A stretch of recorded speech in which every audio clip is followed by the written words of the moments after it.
अभी अभी राघव चड्ढा को लेकर एक बड़ी खबर सामने आ रही है। बंगला खाली करने के बाद राघव चड्ढा से बार बार सवाल पूछे जा रहे थे कि आखिर आपके साथ ऐसा क्यों हुआ। अब बौखलाए राघव चड्ढा ने इस पर बड़ा बयान दे दिया। आम आदमी पार्टी के सांसद राघव चड्ढा ने राज्यसभा सचिवालय की ओर से आवंटित किए गए आवास को खाली करने पर पहली प्रतिक्रिया दी। उन्होंने कहा कि भारतीय जनता पार्टी जब मनचाहा सांसद को सस्पेंड करवा देती है, जब मनचाहा किसी सांसद का घर छीन लेती है और जब मनचाहा विपक्ष के नेता को पकड़कर जेल में डाल देती है। जिस तरह से इस देश में लोकतंत्र के लिए खतरा पैदा हो गया है, उससे देश को बचाने के लिए लड़ाई लड़नी होगी। उन्होंने कहा, देश को बचाने के लिए चाहे हाई कोर्ट का दरवाजा खटखटाना पड़े, फिर सुप्रीम कोर्ट ही क्यों न जाना पड़े, हम देश को बचाने के लिए अंत तक लड़ेंगे। इसके लिए मैं 1 नहीं 10 नहीं बल्कि 100 घर कुर्बान करता हूँ, लेकिन इस लड़ाई को अंत तक लड़ूंगा, हार नहीं मानूंगा। मतलब राघव चड्ढा का बंगला छीनने पर उनके दिल पे चोट लगी और जब चोट लगी तो उन्होंने कहा ऐसे 100 घर मैं कुर्बान कर दूंगा, लेकिन असलियत सबके सामने लाकर रहूंगा।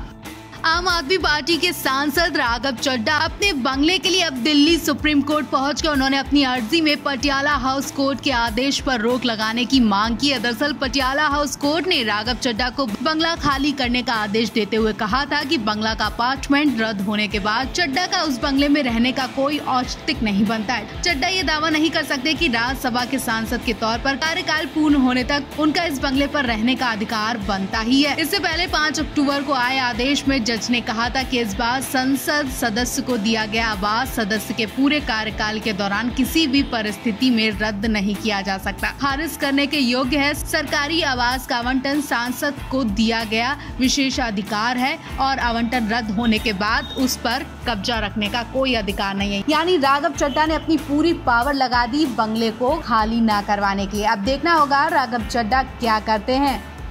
राघव चड्ढा ने मीडिया को संबोधित करते हुए कहा कि मैं अपने निलंबन को भी लेकर लड़ूंगा और अपने सरकारी आवास को लेकर भी जो कार्रवाई की जा रही है उसको लेकर भी मैं अपनी लड़ाई जारी रखूंगा और हर प्लेटफॉर्म पर अपनी आवाज बुलंद करके बीजेपी की तानाशाही के खिलाफ अपनी बात रखूंगा। उन्होंने आगे कहा, ये घर मुझे राज्यसभा सचिवालय ने दिया था, मैंने सचिवालय से इस घर को जोर जबरदस्ती से नहीं लिया था।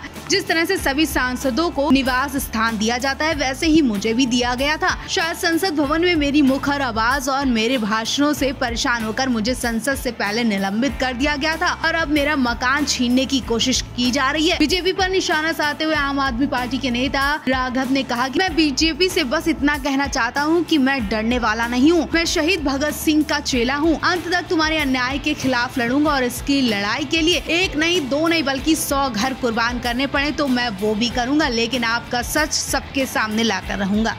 अभी अभी परिणीति की एक वीडियो आ गई है जिसमें वो एयरपोर्ट से अपने मायके यानी मुंबई जाती दिखाई दी, वो भी बिना राघव के। परिणीति चोपड़ा राघव चड्ढा की शादी को अभी 1 महीना भी नहीं हुआ कि परिणीति को इतने कम दिनों में ही एहसास हो गया कि उनका ससुराल उनकी हर ख्वाहिश पूरी कर सकता है, लेकिन माता पिता का जो प्यार होता है उसकी एक अलग ही वैल्यू होती है और वो उन्हें हमेशा याद आती है। परिणीति को 15 दिन में ही अपने माता पिता की याद आई, वो फौरन अपने घर के लिए निकल गई। परिणीति का कहना है कि ससुराल आपको हर खुशी दे सकता है, लेकिन माता पिता की खुशी किसी से नहीं मिल सकती। माता पिता की वजह से महसूस होता है कि एक घर घर होता है। परिणीति ने कल ससुराल की पहली सुबह भी दिखाई थी और दिखाया था कि कैसे ससुराल के लोग भी मायके की तरह परिणीति को फील करवा रहे हैं। परिणीति के संग दिन को एंजॉय करते दिखाई दिया। हर रोज की तरह ससुराल की सुबह भी परिणीति की लाउड स्पीकर, कॉफी और न्यूज़पेपर से हुई और ये सब देखकर परिणीति इमोशनल हो गई। उनकी आंखों से आंसू बहने लगे और उन्हें अपने घर की याद आ गई। वो तुरंत अपने घर के लिए निकल ली।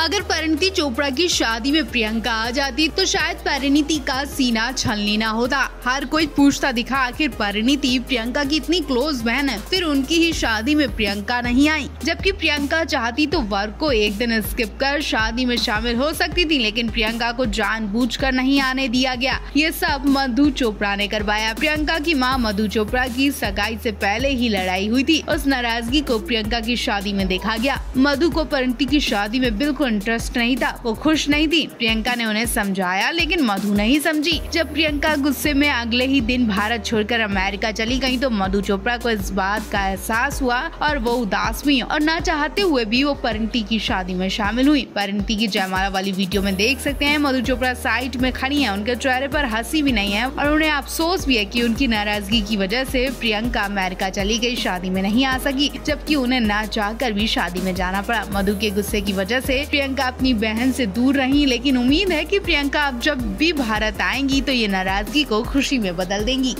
परिणीति चोपड़ा की शादी के बाद आज उनके मायके वाले उनसे मिलने दिल्ली जा रहे हैं। ऐसे में चाची मधु चोपड़ा ने साफ मना कर दिया और ये पहली बार नहीं हुआ। इतना ही नहीं, परिणीति की सगाई में भी मधु चोपड़ा ने शामिल होने पर काफी ड्रामा किया था और ना ही वो शामिल हुई थी। और जब वो सगाई में नहीं गई तो उनसे सवाल भी पूछे गए, जिस पर मधु चोपड़ा ने मुँह से ऐसा जहर उगला कि हर कोई शॉक रह गया। मधु चोपड़ा ने कहा कि किसकी सगाई, मुझे तो किसी ने नहीं बताया। घर में शादी की तैयारियां चल रही थी और घर के सदस्य को ही कुछ नहीं बताया गया, ऐसा मधु चोपड़ा का कहना था। इतना ही नहीं, शादी में वो जैसे तैसे या यूं कहे कि प्रियंका से लड़ाई कर शामिल हो गई थी। लेकिन मीडिया ने जब प्रियंका की मिसिंग के बारे में पूछा तो उन्होंने कहा कि प्रियंका बहुत काम करती है, उसके पास बहुत काम है, इसलिए वो शादी में नहीं आई। तब लोगों ने कहा कि क्या परिणीति के पास कोई काम नहीं है, इसलिए वो अपने चाचा चाची के घर के फंक्शन में प्रियंका की शादी में सब काम छोड़कर शामिल हो गई थी। जी हाँ, परिणीति ने प्रियंका की शादी में बहन होने के नाते सारे फर्ज निभाए थे और बदले में परिणीति की शादी में प्रियंका आई तक नहीं। परिणीति का बार बार अपमान कर रही है मधु चोपड़ा और इस वक्त ऐसे बोल्ड कपड़े पहन रही है जिसकी वजह से परिणीति और उनके ससुराल वालों को भी शर्मिंदा होना पड़ रहा है। बॉलीवुड इंडस्ट्री की नई नवेली जोड़ी परिणीति चोपड़ा और राघव चड्ढा शादी को लेकर काफी चर्चा में बने हुए हैं। अब हाल ही में सोशल मीडिया पर परी राघव की प्री वेडिंग्स के कुछ फोटोज सामने आ चुके हैं जिन्हें अब तक नहीं देखा गया। फोटोज में देखकर ऐसा कहा जा रहा है कि पहले ही दिन ससुराल वालों ने परिणीति से खूब काम करवाया, उनकी कमर तक टेढ़ी हो गई। परिणीति और राघव ने प्री वेडिंग में कई तरह की रस्में की, इसे करते करते परिणीति तो थक चुकी थी। पति राघव ने उदयपुर में 24 सितम्बर को परिवार और रिश्तेदारों की मौजूदगी में शादी रचाई थी। प्री वेडिंग के एक फोटोज में परिणीति पीले रंग का नारकली सूट पहने नजर आ रही थी। एक्ट्रेस ने मल्टी कलर का दुपट्टा ओढ़ रखा है, साथ ही एक्ट्रेस अपने कलीरे दिखाती नजर आ रही थी। मतलब कलीरे की रस्म में परिणीति ने इस येलो आउटफिट्स में लोगों का ध्यान अपनी तरफ खींच लिया। वहीं परिणीति ने हल्दी सेरेमनी में रेड कलर की ड्रेस पहनी थी। राघव चड्ढा कुर्ता पजामा पहने नजर आए थे। हल्दी की रस्म के दौरान खूबसूरत जोड़ी बेहद खुश नजर आई और एक दूसरे पर हल्दी चंदन फेंक कर इन्होंने अपनी हल्दी सेरेमनी सेलिब्रेट की थी। और संगीत नाइट में परिणीति ने ग्रे सिल्वर शरारा सूट पहना था। वहीं राघव अपने दोस्तों और रिश्तेदारों के साथ पोज देते नजर आ रहे थे। बेहद हैंडसम लग रहे थे राघव।